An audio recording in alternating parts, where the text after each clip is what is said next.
pemikiran Ki Hajar Dewantara yang Bapak terapkan di kelas? Coba Pak ceritakan seperti apa pemikiran Ki Hajar Dewantara yang saya coba diterapkan di kelas itu, yaitu tentang pembelajaran yang berpihak pada murid. Berpihak pada murid. Ya, di sana setelah saya mengikuti pendidikan guru penggerak, oh ternyata selama ini saya lebih masih kurang untuk memberikan porsi untuk memberikan kebebasan kepada murid saya, terutama untuk mengeksplor lebih kreatif lagi gitu.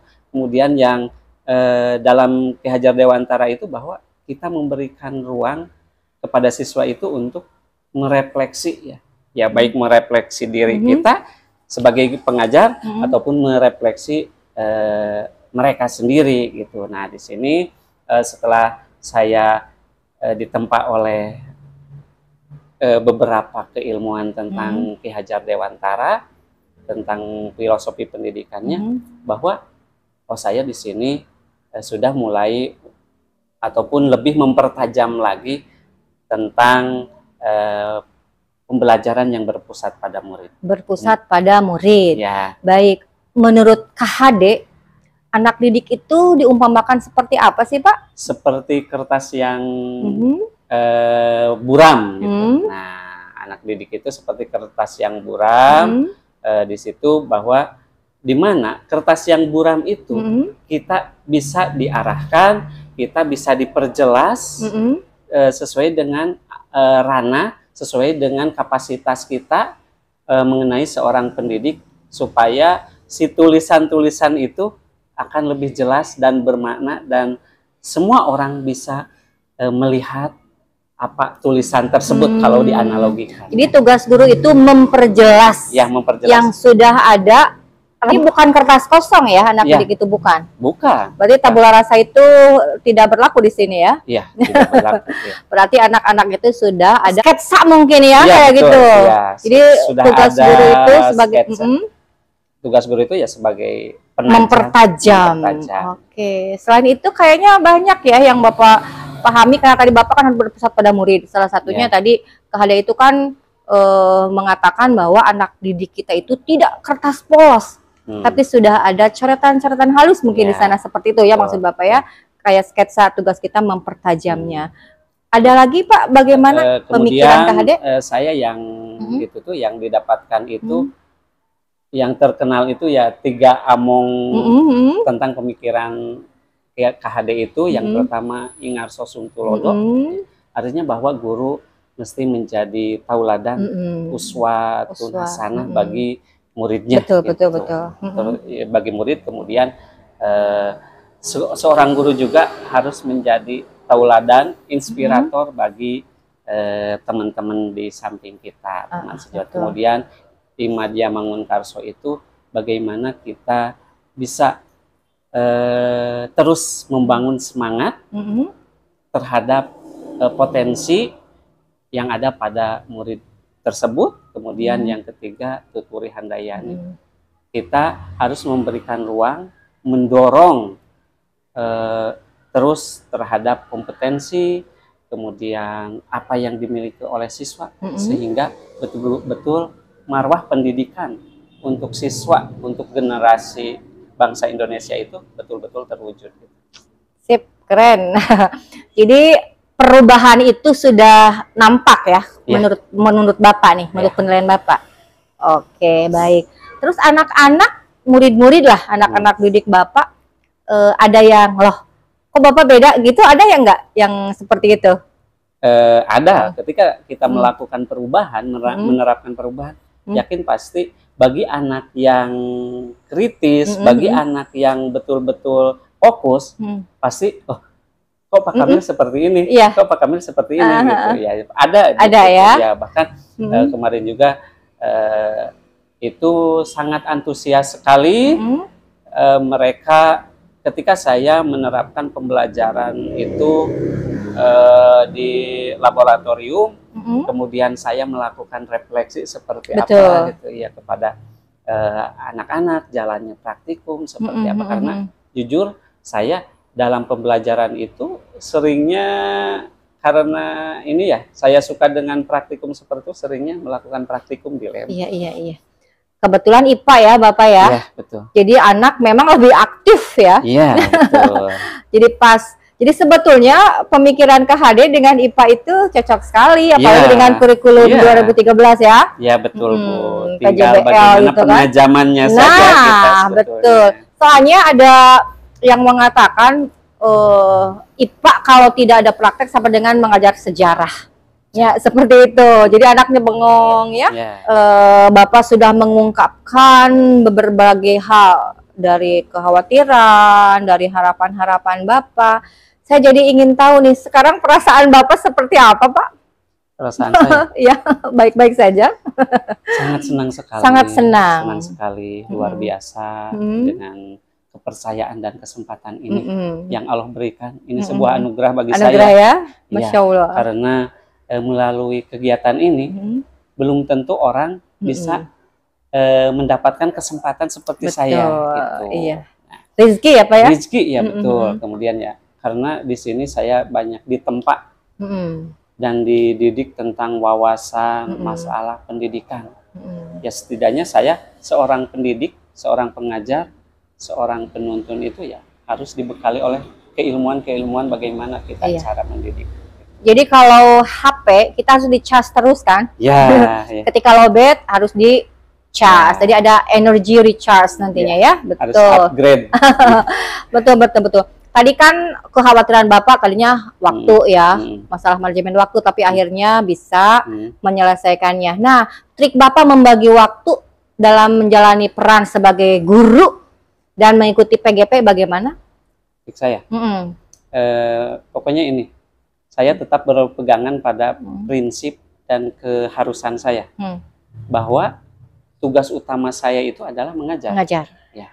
Artinya jangan sampai ketika ada program baru atau program tambahan ini, ya kita jangan sampai malah mendahulukan yang sunat daripada yang wajib. Tapi saya yang wajib dulu. Artinya jangan sampai ada pemikiran bahwa CGP itu lebih termotivasi ataupun lebih meninggalkan hal kewajibannya yang utamanya itu untuk mengajar dari demi mengejar targetan atau lebih fokus terhadap tugas-tugas dalam PGP.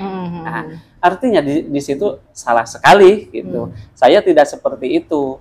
Artinya bahwa saya harus mampu meminimalisir, harus mampu memanage waktu setelah pelaksanaan tugas utama itu. Nah, dan saya juga ya perlu ini bahwa untuk masukan untuk BPGB juga bahwa bagusnya kegiatan itu ya di luar hari kerja tugas utama kami. Gitu ya? Iya. Boleh malam mungkin? Iya, boleh malam ataupun Sabtu ya gitu, memaksimalkan waktu itu. Karena apa ya? Itu kita kembali lagi bahwa tugas kita itu adalah tugas utamanya mengantarkan standar proses itu di sekolah. Tadi nih tertarik dengan kata-kata Bapak, tugas kita itu mengajar ya. Nah, emang lebih dalam. Saya mau nanya Pak, apa sih Pak bedanya mendidik sama mengajar? Sama apa beda menurut Bapak? Kalau menurut saya mendidik sama mengajar itu ya berbeda ya. Beda ya. Kalau mendidik itu lebih ke aturan atau norma. Kalau mengajar itu lebih ke bagaimana kita mentransfer ilmu pengetahuan untuk bekal peserta didik kita untuk mampu menghadapi bagaimana menghadapi dunia global gitu dan berkompetensi dengan orang lain. Gitu. Ya, dan tentunya ini harus seiring sejalan ya Pak ya. Iya. Kita nggak mungkin bisa kalau mengajar saja berarti kan Google lebih pinter. Iya betul itu. Iya baik, makanya di sini program pendidikan guru penggerak supaya kita bisa mendidik anak. Jadi lebih ke adab ya Pak ya, ya tadi. Betul. Oke baik. Tadi dukungan sekolah sudah Bapak ungkapkan luar biasa, baik dari kepala sekolah ataupun dari guru-guru yang lain ya. Maaf Pak, nyinyir, ada nggak yang suka nyinyir gitu? Enggak? Ada? Adalah. Ada? Oh tetap ada? Tidak mungkin lah. Itu mah manusiawi. Manusiawi? Ya. Tapi tidak terlalu inilah gitu, kemarin.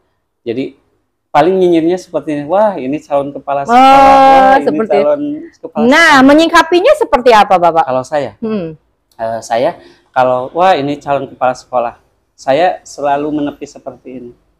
Sampai saat ini, selintas pun saya tidak ingin menjadi kepala sekolah, tidak ingin menjadi pengawas. Tapi pendidikan guru penggerak ini semata-mata saya sebagai pendidik, sebagai guru harus mengupgrade, harus terus kompetensi saya dan diri saya harus dikembangkan sesuai dengan perkembangan zaman. Nah, berarti itu sama dengan mendiseminasikan juga ya. Oh, seperti ini nih guru penggerak tuh ya, bagus seperti itu. Nah, oke, baik Bapak. Jadi untuk komitmen Bapak itu luar biasa. Saya lihat ya. Mudah-mudahan tidak hanya omongan aja. Amin. Amin ya. Selanjutnya nih, tadi ini sepertinya Pak, saya harus tanya anak didik Bapak nih. Bener nggak ada perubahan di kelas? Oke. Nah, yang menjadikan pendorong pembelajaran buat Bapak dari modul filosofi KHD itu ya, supaya aku harus melakukan perubahan nih, aku harus terus melakukan perbaikan. Selain tadi kata Bapak ada yang Ingarso Sungtulodo, Madia Mangunkarso, Tutwuri Handayani, terus tadi Bapak menurut KHD anak didik tuh seperti ini, seperti ini, seperti ini. Ada hal lain lagi tidak mungkin? Bahwa kita dituntut sebagai pendidik itu lebih kreatif, inovatif, dan harus mampu berkolaboratif dengan teman sejawat gitu, ataupun dengan siswa juga kita harus berkolaboratif. Bahwa ketika dengan berkolaboratif dengan teman sejawat, artinya bagaimana kita memotivasi, bagaimana kita bisa menjadi inspirasi mereka untuk meningkatkan kompetensi mereka. Kalau kolaboratif dengan siswa, bagaimana saya walaupun sebagai pengajar ataupun pendidik, saya harus bisa menempatkan diri ketika berada di posisi bersamaan dengan siswa. Artinya kita jangan menganggap saya itu orang yang paling pintar, saya itu menganggap orang yang paling bisa, jangan. Tapi di hadapan siswa itu kita sama-sama belajar, sama-sama belajar, harus bisa menjadi teman mereka agar mereka juga dalam belajar itu merasa nyaman. Itu berarti cara mendidik Bapak sesuai dengan zamannya anak itu diikuti ya. Betul. Masanya kalau kadang seperti ini, jangan sampai timbul rasa dari siswa itu ketika belajar dengan seorang guru itu takut. Nah, artinya bahwa mau bisa atau mau berhasil gimana pembelajaran apabila siswanya juga artinya dalam psikologisnya itu belum siap. Karena ada rasa takut dan khawatir gitu. Tapi kalau misalkan mereka nyaman, senang, artinya yakin. Karena setiap guru dimanapun dalam mentransferkan ilmu kepada siswanya itu pasti berangkat dari keikhlasan. Artinya bagaimana kita bisa ilmu kita itu sampai dan bermakna buat mereka. Iya. Jadi dari rumah sebelum ke sekolah Bapak sudah mempersiapkan segala sesuatunya. Aduh, aku mau ketemu anak didik. Bapak sudah siapkan rindu berarti ya. Aduh, aku pasti ketemu. Soalnya kan tadi kata Bapak supaya anak nyaman tuh seperti apa. Tentunya Bapak mikir dulu kan di rumah. Aduh, aku akan ketemu anak-anak, aku harus membuat mereka nyaman. Ya, ya. Berarti Bapak sudah mempersiapkan segala sesuatunya dengan matang ya? Harus. Karena selamanya guru itu sebagai model ya. Model, betul. Sip. Mudah-mudahan apa yang sudah Bapak lakukan sekarang akan terus berlanjut, bukan hanya ketika PGP aja ya. Amin Bu itu. Amin. Harus.